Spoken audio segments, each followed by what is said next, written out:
오늘 말씀은 마태복음 5장 1절로 10절 말씀입니다. 다 함께 봉독하시겠습니다.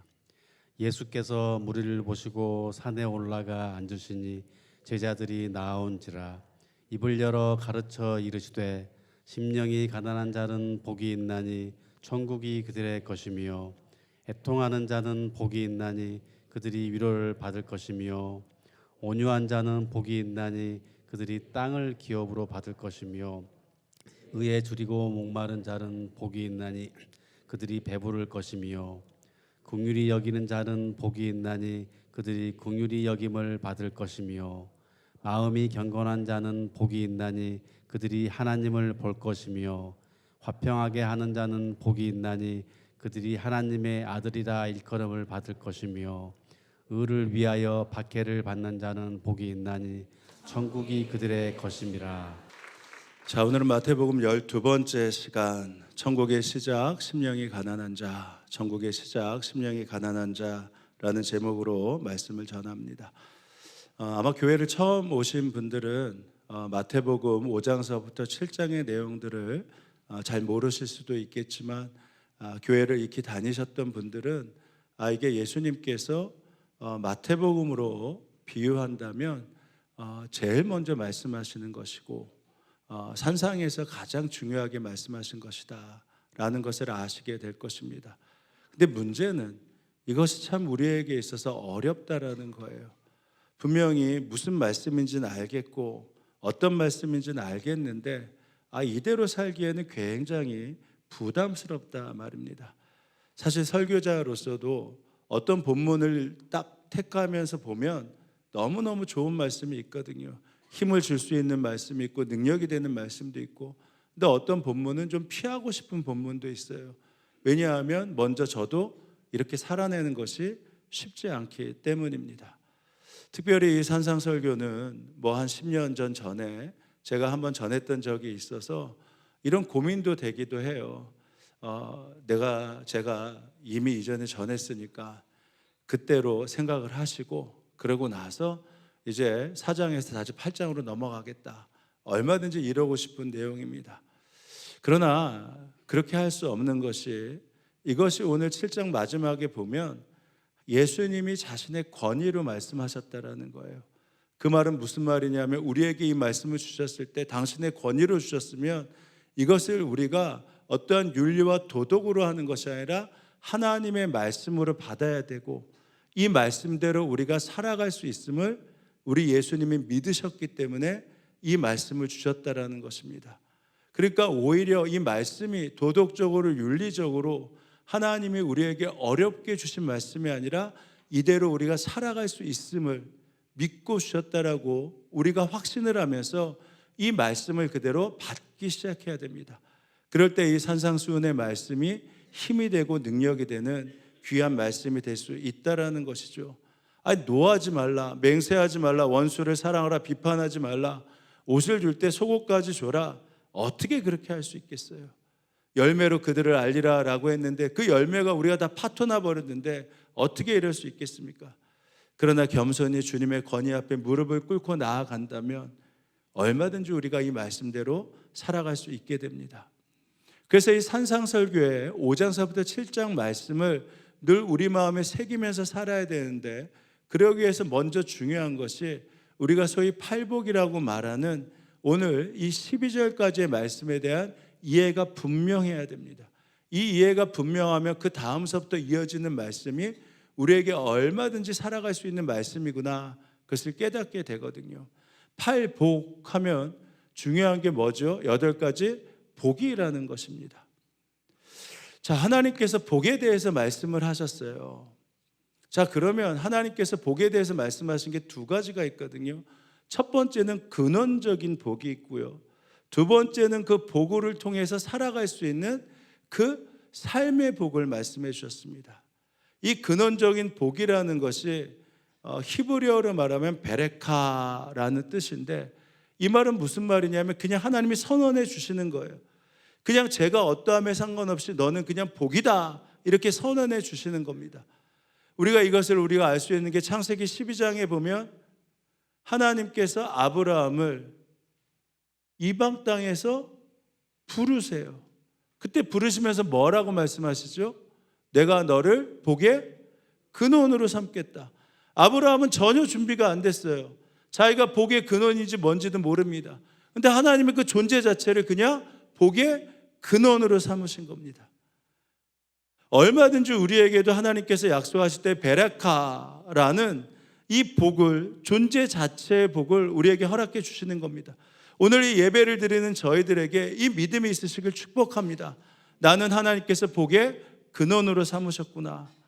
그렇다면 복의 근원으로 삼았다면 우리의 삶에 있어서 어떤 삶을 살아야 되죠? 복의 근원답게 살아가야 되는 것이죠. 복의 근원답게 살아간다면 우리가 복의 근원답게 지켜야 될 것이 있고 지키지 않아야 될 것이 있단 말입니다.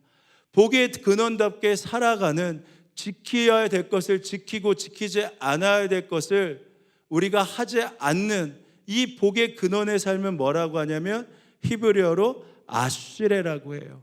이것이 또 하나의 복이라는 겁니다. 복의 근원이 되었다면 복이 있는 사람답게 살아가는 삶, 이것이 두 번째 복, 아슈레라는 거예요. 자, 복의 근원이 되었다면 어떻게 살아가나? 시편 1편에 보면 아주 정확하게 나와 있습니다. 복이 있는 사람은, 이게 시편 1편의 시작이잖아요. 너가 복의 근원이 되었으면 이런 것들은 해야 돼. 이런 것들은 하지 말아야 돼. 하지 말아야 되는 아슈레가 뭐죠? 악인들의 꾀를 쫓지 않고, 죄인들의 길에 서지 않고, 오만한 자리에 앉지 않고. 내가 복의 근원이 되었으면 교만하지 않아야 돼요. 악인들의 꾀를 따르지 않아야 됩니다. 죄인들의 길에 서지 않아야 되는 겁니다. 또 하나 반드시 지켜야 될 게 무엇이죠? 복의 근원이 되었기 때문에 하나님의 말씀대로 살아가는 것, 하나님의 말씀대로 살아가기 위해서 주야로 그 말씀을 묵상하는 것, 이것이 복의 근원으로 살아가는 삶이죠. 그러면 결론은 뭐가 돼요? 하나님께서 아브라함이 부르시면 너가 복의 근원이 될 것이다 라고 말씀하시면서 이 말씀대로 살아가면 뭐라고 했었죠? 내가 주기로 한 모든 것을 너에게 줄 것이다. 시편 1편 3절에 너가 복의 근원이 되어서 아슈레, 그 삶을 살아가면 너가 하는 일이 다 형통할 것이다. 나무가 시냇물에 뿌리를 두고 시들지 않는 것처럼 너가 형통할 것이다. 이게 바로 복의 근원이 아슈레로 살아갈 때 주셨던 하나님의 약속이에요. 그는 시냇가에 심은 나무가 철을 따라 열매를 맺으며 그 잎사귀가 마르지 않음 같으니 그가 하는 모든 일이 다 형통하리로다. 자, 오늘 여기서 중요한 게 뭐냐면, 그렇기 때문에 우리가 복의 근원이 되었다, 하나님이 나를 선택하셔서 복의 근원이 되었다고 믿는다면 이제 우리가 복의 근원답게 살아가는 아슈레의 삶을 살아야 돼요. 오늘 이 아슈레라는 이 히브리 단어를 헬라어로 그대로 번역하면 그 단어가 어떻게 되냐면 마카리오이가 됩니다. 제가 말씀드린 마카리오스, 바로 예수께서 그의 보혈로 복의 근원을 삼으신 복 존재 자체가 된다라는 거예요. 그래서 아슈레가 헬라어로 마카리오이, 마카리오스가 되는 것입니다. 자, 그러면 우리가 이 팔복을, 이 복에 대한 개념을 가지고 다시 한번 해석해 보면 이렇게 할 수가 있어요. 우리는 지금 마태복음 5장 3절에서 어떻게 나와 있죠? 심령이 가난한 자는 복이 있나니. 그러니까 이렇게 생각하면 심령이 가난하면 어떻게 된다고? 결론적으로 복이 있는 사람이 되어서 천국이 임한다, 이렇게 우리가 해석이 됩니다. 근데 헬라어는요, 어순이 이렇게 되지 않아요. 복이 있는 사람이 되면 너가 바로 베라카, 복의 근원이 되면 너가 심령이 가난한 사람이 될 수 있다. 그래서 심령이 가난한 사람의 삶을 살기 시작하면 너에게 무엇이 된다? 형통한 삶, 바로 천국이 너의 것이 된다. 이렇게 해석이 되는 겁니다. 그러니까 심령의 가난함을 살 수 있는 거는요, 아무나 그렇게 살 수 있다라는 것이 아니에요. 먼저 전제가 뭐가 돼야 된다고요? 복의 근원, 베라카가 되어야지만 이 사람에게 심령이 가난한 삶을 살 수 있는 바로 조건이 될 수 있다라는 겁니다. 근데 아수레, 바로 심령이 가난한 모습으로 살기 시작하면 그가 하는 모든 일이 다 형통하리로라는 약속처럼 그에게 무엇이 임한다? 천국이 임한다는 거예요. 애통하는 자는 복이 있나니 그들의 위로를 받을 것이며, 복이 있는 사람이여 너가 복의 근원이 되어서 너가 죄에 대한 애통함이 있으면 바로 어떻게 된다고요? 이제 하나님의 위로, 괜찮아, 내가 사하여 줄게 하는 위로가 임할 수 있다라는 것입니다. 그러니까 그냥 잘못했다라고 하는 것이 아니라 내가 복의 근원이 되어서 하나님의 말씀 앞에서 내가 그렇게 살지 못했다, 자꾸만 죄인의 길에 섰고 오만한 자리에 섰고 잘못된 길에 섰던 것에 애통하기 시작하면 다시 말씀대로 살아갈 때 그때 하나님의 용서가 임하는 위로가 있다라는 것입니다. 온유한 자는 복이 있나니, 복의 근원이 되어서 하나님의 말씀대로 살아가는 온유함이 있게 되면, 그러면 그것이 형통하여서 어떻게 된다고요? 그들의 땅을 기업으로 받을 것이다. 이것이 바로 하나님께서 우리에게 주시는 팔복이에요. 그래서 이 팔복을 어떻게 우리가 해석할 수 있냐면, 하나님과 나와의 관계가 바로 처음서부터 네 번째 복이고요, 그리고 이웃과의 관계의 복이 다섯 번째서부터 여덟 번째 복입니다. 예를 들어서 우리가 이렇게 말을 할 수 있어요. 첫 번째 5장 3절에 심령이 가난한 자는 복이 있나니 무엇이 너희들의 것이 된다고 했어요? 천국이 너희 것이다, 이렇게 되어 있죠. 그럼 여덟 번째는 뭐예요? 의를 위하여 박해를 받는 자는 복이 있나니, 그 다음에 뭐라고 나와 있어요? 동일하게 천국이 너희 것입니다. 그러면 앞에 임한 천국하고 여덟 번째 임한 천국이 같은 것일까요?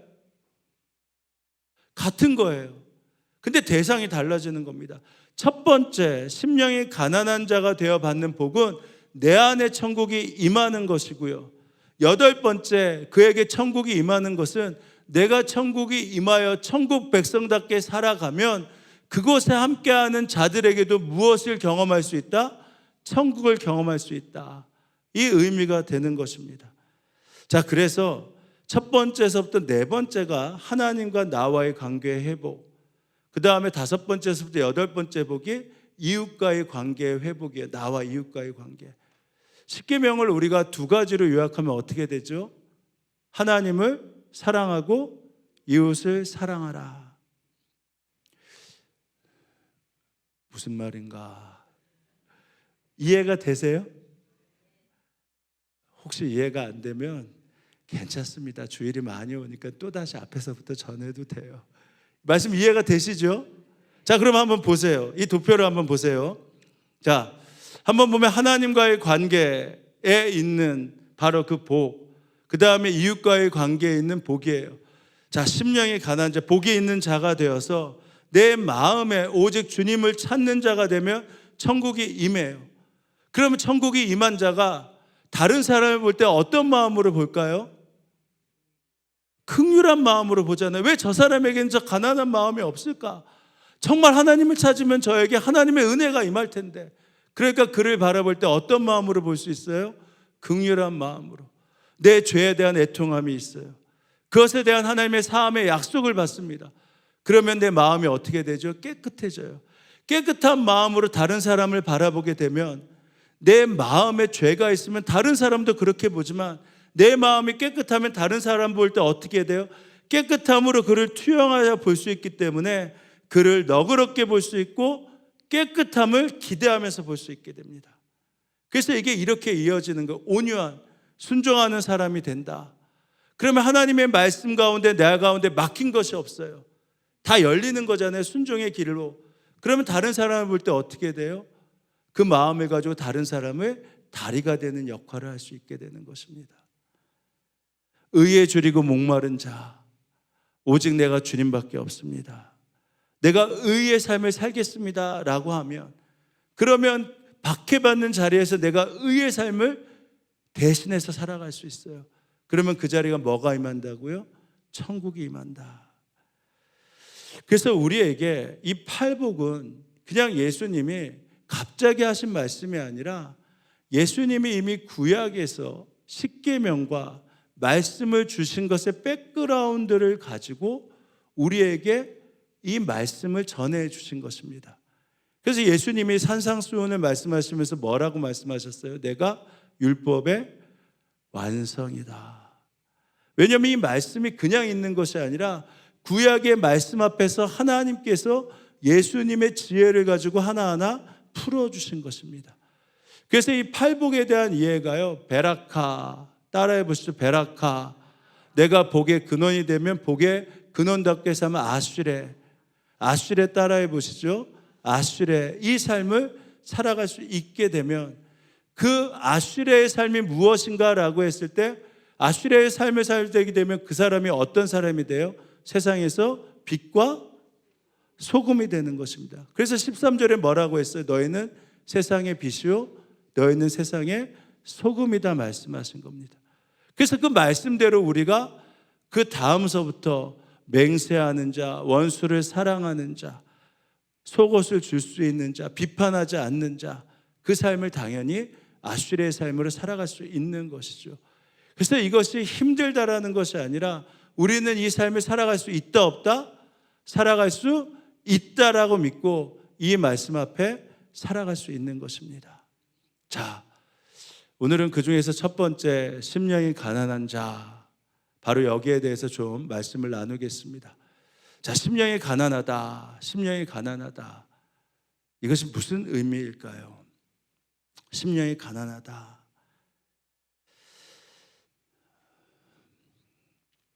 가난한 거에 대해서는 다 아시죠?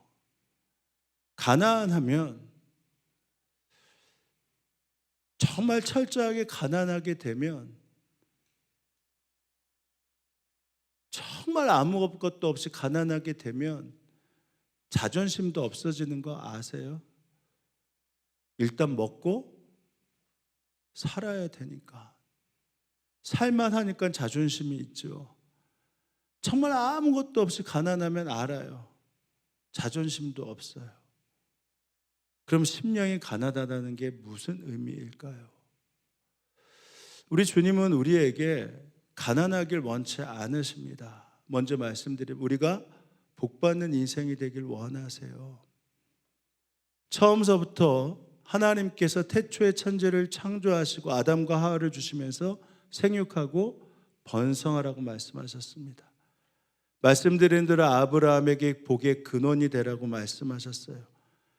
성경적으로 부자 되는 거, 잘 사는 게 하나님의 약속입니다. 그러니까 부유하게 살아야 된다, 잘 살아야 된다, 이게 세속적이다, 경멸할 것이 아니라 이것이 하나님의 말씀임을 믿으셔야 돼요. 하나님은 능력과 지혜를 구할 뿐만 아니라 또 무엇을 구하라고 하셨어요? 너에게 부를 구하라고 하셨잖아요.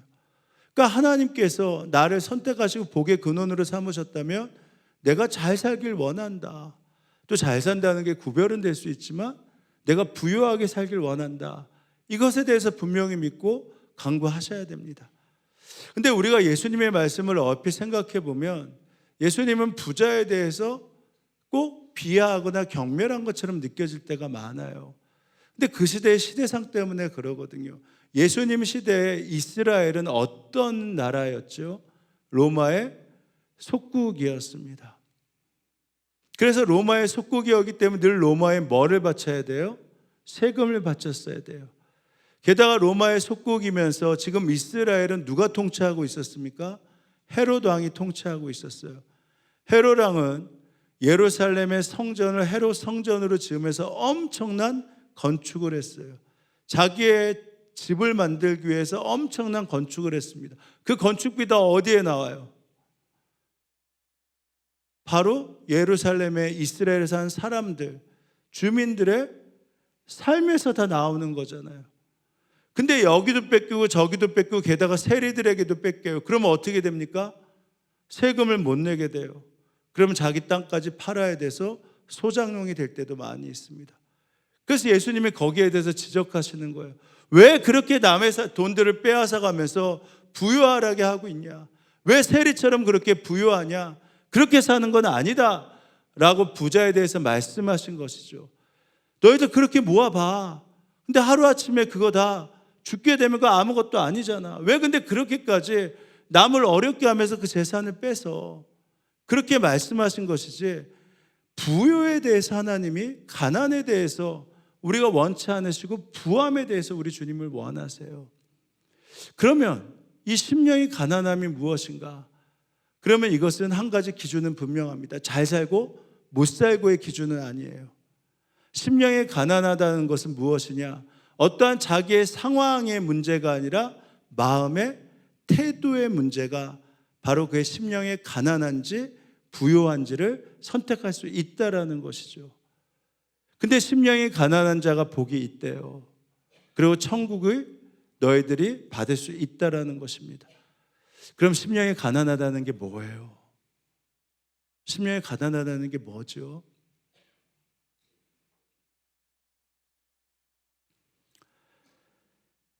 다른 것이 아닙니다. 말씀드린 대로 자존심이고 뭐건 다 내려놓고 그냥 예수님이 주시지 않으면 저는 어떤 것도 어떤 삶도 살 수 없습니다. 그렇게 할 수 있는 마음의 태도, 이 자세가 심령이 가난한 자의 태도입니다. 마가복음 10장에 보면 예수님이 제자들과 함께 큰 무리를 이끌고 길을 걷고 계셨죠. 그때 눈먼 거지였던 바디메오라는 사람이 예수님이 지나가신다는 소리를 듣습니다. 그때 어떻게 하죠? 다윗의 자손 예수요, 나를 불쌍히 여기소서. 여기에 뭐 구구절절 얘기하는 것도 없어요. 내가 지금 이런 상황이니까, 내가 지금 이런 상황이니까, 이런 상황이니까 그거 얘기할 시간도 없습니다. 오직 하나, 그냥 내가 불쌍합니다. 나를 좀 구해 주소서. 아주 단순해요. 아주 심플합니다. 아주 간단해요. 정말 아무것도 없는데 내가 지금 예전엔 잘 살았는데 지금은 이래서 먹을 것을 주세요. 이런 사람이 어디 있습니까? 그 말하다가 다 지나가니까 어떻게 돼요? 먹을 것 좀 주세요. 이 한마디 하잖아요. 이것처럼 바디메오가 구구절절 얘기하지 않아요. 나를 불쌍히 여기소서, 불쌍히 여기소서. 근데 하도 소리를 지르니까 주변에서 좀 조용히 하라고 합니다. 근데 바디메오는요, 체면도 없어요. 굴하지도 않습니다. 오히려 더 크게 소리 지릅니다. 다윗의 자손이여, 나를 불쌍히 여기소서, 불쌍히 여기소서. 나사렛 예수시란 말을 듣고 소리질러 이르되 다윗의 자손 예수여, 나를 불쌍히 여기소서 하거늘 많은 사람이 꾸짖어 잠잠하라 하되 그가 어떻게 한다고요? 더욱 크게 소리질러 이르되 다윗의 자손 예수여, 나를 불쌍히 여기소서. 나로서는 지금 이 상황 도저히 해결할 수 없습니다. 그러니 나를 불쌍히 여겨주셔서 나를 좀 책임져 주옵소서. 아주 간단하고 단순한 외침입니다. 마가복음 15장에 보면 가나안 여인이 나와요. 가나안 여인 당시 자기의 딸이 귀신에 들렸습니다. 근데 예수님이 지나간다는 말을 들어요. 예수님 앞에 도움을 청합니다. 내 딸이 귀신 들렸어요. 좀 구해주세요. 다른 말 없어요. 제가 이 병원도 가보고 이 병원도 가보고 여기도 치료해보고 여기도 치료해봤는데 그게 아니라 그냥 우리 딸을 좀 살려주세요. 근데 예수님이 엉뚱한 대답을 하세요. 예수께서 대답하셨다. 자녀들의 빵을 집어서 개들에게 던져주는 것은 옳지 않다. 이게 얼마나 모욕적인 말인 줄 아시겠습니까? 예수님은 유대인이잖아요. 유대인들이 이방인을 개라고 불렀거든요. 나도 너를 개같이 여긴다. 근데 개한테 내가 뭐대로 음식을 주냐? 이거는 인격 모독이고요, 경멸입니다. 가나안 여인은요, 공개적으로 모욕을 당하고 냉대를 당하고 인격 모욕을 당하고 경멸함을 당했어요. 근데 그때 어떻게 해요? 오히려 더 간절한 마음으로 예수께 나옵니다. 그 여자가 말했다. 그렇습니다. 저 개예요. 당신이 모멸하고 모독하던 냉대하던 저 개입니다. 근데 개에게도 부스러기라도 주잖아요. 저 그거라도 좀 주세요. 그거라도 좀 주세요. 이 마음이 가난입니다. 누가 보는가 보지 않는가 상관없어요. 주님이 받아주지 않으면, 주님이 책임져 주지 않으면 지금 제 삶을 파토납니다. 제 삶의 평안도 치유도 없습니다. 간절하게 고백하면서 다 해봤잖아요. 나 행복을 위해서 해봤고 이렇게 해도 해봤고 저렇게 해도 해봤고 내 나름대로 할 수 있는 최선을 다해서 행복을 다해서 다 해봤는데 사람들은 봤을 때 이제는 좀 살만하나 보다, 이제는 겉으로 괜찮아 보다 하는데, 그렇게 노력했는데 제 마음에 남는 것은 행복이 아니라 두려움과 열등감과 그리고 절망이라 말입니다. 그때 하나님께, 하나님, 나 이제 아무것도 할 수 없어, 좀 책임져 주세요, 이렇게 고백할 수 있는 것, 이게 바로 심령이 가난한 사람입니다. 그래서 오늘 본문에 나오는 가난이라는 헬라어 명사가 포토카스라는 건데, 이거는 상대적 가난이 아니에요. 부요하던 가난하던 그에게 있는 가난, 바로 그것을 말하는 겁니다. 맹인 거지 바디메오가 고백할 수밖에 없었던 가난, 가난한 여인이 고백할 수밖에 없었던 가난, 부잣집에서 그냥 개에게 주는 것처럼 동일하게 그 음식을 받아 먹으면서 온몸이 헐었는데 개가 그 몸을 헐고 있어도 아무런 것도 하지 못하고 그냥 주인이 주는 음식이나 먹고 사는 나사로의 가난, 바로 그 다 가난이 포토카스, 절대적인 가난이라는 것입니다. 그러니까 이것은요, 조건의 상황이 아니에요. 이거는 내 마음의 상황입니다. 그러면 정말 이게 가난을 이렇게 살아갈 수 있을까? 어떻게 생각하십니까? 우리는요, 이 가난을 통해서 맡길 수 있는 훈련들을 얼마든지 하고 있습니다. 하나님 우리 삶에서 얼마든지 그 훈련을 시켜주셨어요. 예를 들어볼까요? 철저하게 가난해지는 데가 언제냐? 병원에 가면 그렇습니다. 제가 보진 않았지만 병원에 일론 머스크, 테슬라의 CEO인 일론 머스크가 갔을 때 뭐 간호사가 나왔든지 의사 선생님이 나왔든지 주사 놓게 엉덩이 까세요. 그러면 엉덩이를 깔까요? 안 깔까요? 내가 저희 그래도 위치가 이런데 엉덩이를 어떻게 깝니까? 그냥 놔주세요. 그렇게 했어요? 발랑 까가지고 주사 놔달라고 하겠죠. 그렇잖아요. 체면이 뭐가 있습니까? 수술을 받을 때 얼마나 가난해진 줄 아십니까? 마취할 때 있지 않습니까? 마취 후에 수술을 받게 됐을 때 의사가 좌로 제치는지 우로 제치는지 세우는지 뒤집어 놓는지 입술을 까는지 코를 벌렁하는지 그거 어떻게 알아요? 근데 그때 그냥 다 맡깁니다. 왜? 나아야 되니까. 그때 수술 받고 나서 여기 의사 선생님 계신데 수술 받고 나서 그래요? 저를 좌로 제쳤어요? 우로 제쳤어요? 몇 번 제쳤어요? 저를 뒤집어 놨습니까? 어떻게 했습니까? 이를 어떻게 깠습니까? 그런 분 계십니까? 딱 하나 하잖아요. 잘 됐습니까? 잘 됐습니까? 우리는 맡기는 훈련을 얼마든지 하고 있다니까요. 동의서를 쓴다는 게 무엇입니까? 처분을 맡깁니다. 그래서 거기에 동의서를 쓰잖아요. 그러니까 우리의 마음의 태도도 이미 맡길 수 있는 훈련을 다 하고 있습니다.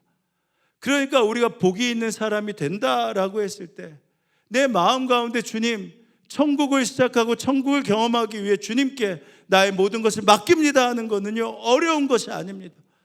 주께 맡길 수 있는 훈련들이 되게 됩니다. 그렇게 됐을 때 무엇이 임합니까? 천국이 임해요. 왜 천국이 임합니까? 주님이 맡을 수 있는 자리가 되기 시작하니까, 주님이 통치하시는 자리가 돼야 되니까. 그래서 천국이 임한다라는 것은 미래형이 아니에요. 현재 진행형입니다. 맡기는 순간 그 자리가 천국이 되기 시작하고 그것이 바로 영원한 천국으로 이어진다. 복받은 사람이요, 내가 심령의 가난함이 너에게 임하기 시작하면 바로 너에게 천국이 시작되고 그것이 영원한 천국으로 이어질 것이다. 가난한 여인이 그렇게 죽게 나왔을 때 주님이 말씀하시잖아요. 그 여자가 말하였다. 주님, 그렇습니다.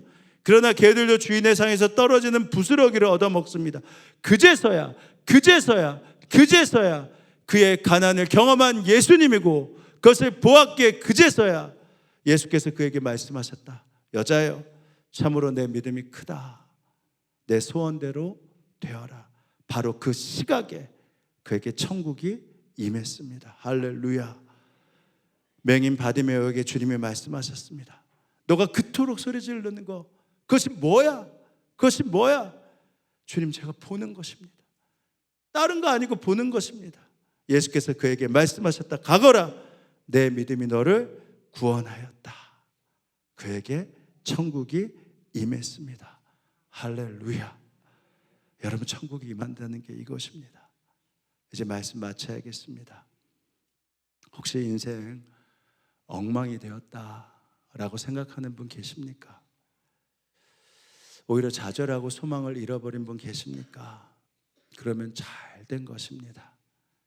왜냐하면 그 마음이 가난해질 조건이 되었기 때문입니다. 자녀의 문제, 그토록 노력했는데 내 마음대로 되는 것이 하나도 없다. 남편의 문제는 이제는 말할 수도 없다. 재정의 문제, 이제는 내 한계를 넘어섰다. 그 마음대로 할 수 없는 그 상황, 죄송하지만 잘 된 것입니다. 왜냐하면 가난해질 시간이 되었기 때문입니다. 단순해졌으니, 깨어지게 되었으니 이제는 예수 그리스도, 그분이 일하는 소망의 시간이 되었기 때문입니다. 이 고백을 할 수 있는 거, 베라카, 복의 근원이 되면 바로 아슈레, 그 삶을 만들어가. 그렇게 되면, 그러면 주님이 우리에게 임하십니다. 바라기는 우리가 정말 영적으로 빈털터리입니다. 저에게는 소망이 없습니다. 주님께 소망을 두며 주님으로 나아갑니다. 이 고백으로 심령이 가남으로 나아가는 여러분 되시길 주님의 이름으로 축원합니다. 이제 기도하실 때 이렇게 기도합니다. 주님, 부유하길 원했지만 제 실상은 부유하지 않습니다. 행복하길 원했지만 제 실상은 행복하지 않습니다. 주님, 이제 이 가난함으로 주 앞에 나아가오니 주님, 나를 통치하시고 책임져 주옵소서. 오늘 이 성찬이 주의 약속 가운데 있사오니 주님 함께하여 주옵소서. 우리 이렇게 기도하며 나아갑니다. 기도하시겠습니다. 우리 다 함께 일어나셔서 우리 옆에 분들하고 함께 인사를 할 텐데 좀 길어요. 이렇게 인사하시겠습니다. 당신은 심령이 가난한 사람이라 참 행복하겠습니다.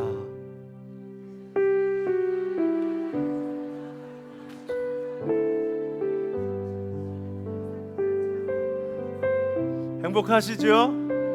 그리고 주님을 믿으며 우리 찬양합니다. 내 영혼이 은총 입어.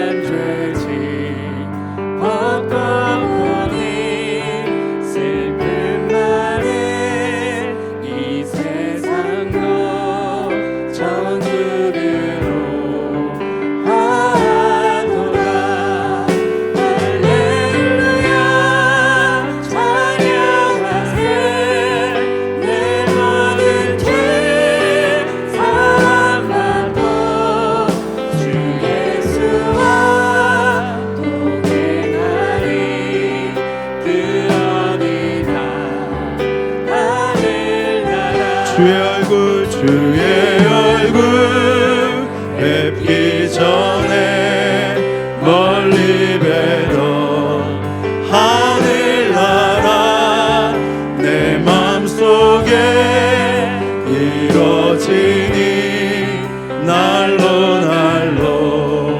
가깝도다. 할렐루야 찬양하세.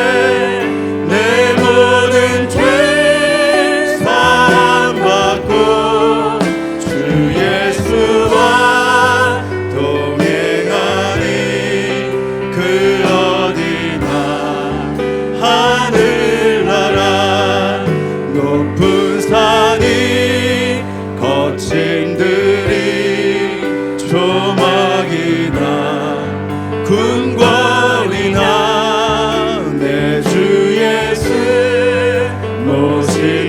곳이 그 어디나 하늘나라 할렐루야 찬양하세 내 모든 죄 사함받고 주 예수와 동행하리 그 어디나 하늘나라.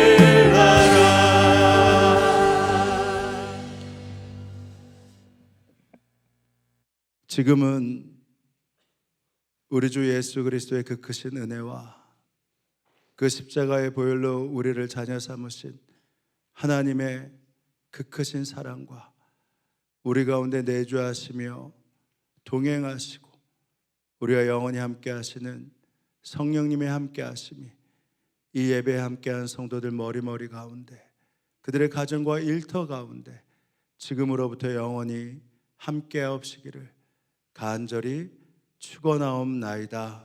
아멘.